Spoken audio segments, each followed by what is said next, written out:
देखिए हर खबर यहीं पर। सब्सक्राइब कीजिए TV9 भारतवर्ष। इस वक्त कांग्रेस और बीजेपी दोनों ही पार्टियों के नेता हमारे साथ मौजूद हैं। चंद्रमोहन कुमार हमारे साथ मौजूद हैं, जो कि भारतीय जनता पार्टी के प्रवक्ता हैं, और कांग्रेस पार्टी की नेशनल स्पोक्सपर्सन और national media coordinator Radhika Khera हमारे साथ मौजूद हैं। राधिका, पहला सवाल आपसे। यूपी सरकार अब सीधे सीधे कह रही है कि प्रियंका गांधी ने जो बसें 1000 बसें भिजवाने की बात कही प्रवासी मजदूरों को ले जाने की, आधी से ज्यादा बसें तो फर्जी हैं। 460 बसें ऐसी हैं जिनको चलाया नहीं जा सकता। 297 बसें कबाड़ भिजवा दी आप लोगों ने।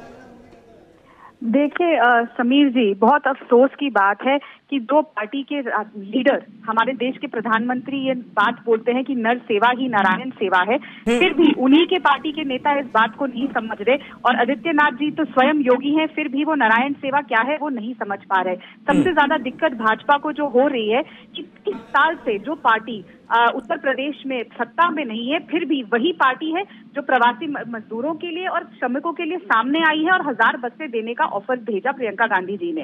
अब 1000 बसें जब हमने भेजी, बोला कि हम 1000 बसें भेजेंगे, तो उससे ज्यादा की सूची हमने उन तक पहुंचाई, जिसमें 1090 से ज्यादा की सूची थी ऑन रिकॉर्ड जो हमने भेजी। अब उसमें से जब उन्होंने कहा कि आप इन बसों को भेजिए लखनऊ, जब वो बसें जाने लगी, आधी रात को आगरा से उन्हें वापस गाजियाबाद बुलाया गया। पूरा दिन का एक ड्रामा हुआ।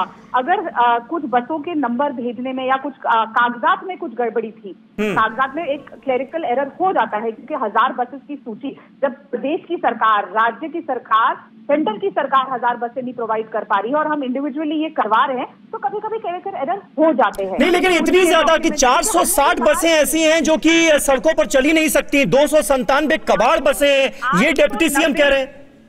समीर जी, 800 से ऊपर बसें हैं, 800 से 850 के आसपास बसें हैं जो बिल्कुल, जिनके कागजात और हर चीज बिल्कुल परफेक्ट है, और उस हिसाब से करीबन कम से कम 50,000 मजदूरों को अपने घर तक पहुंचाया जा सकता है। ठीक है राधिका, आप बने रहे हमारे साथ।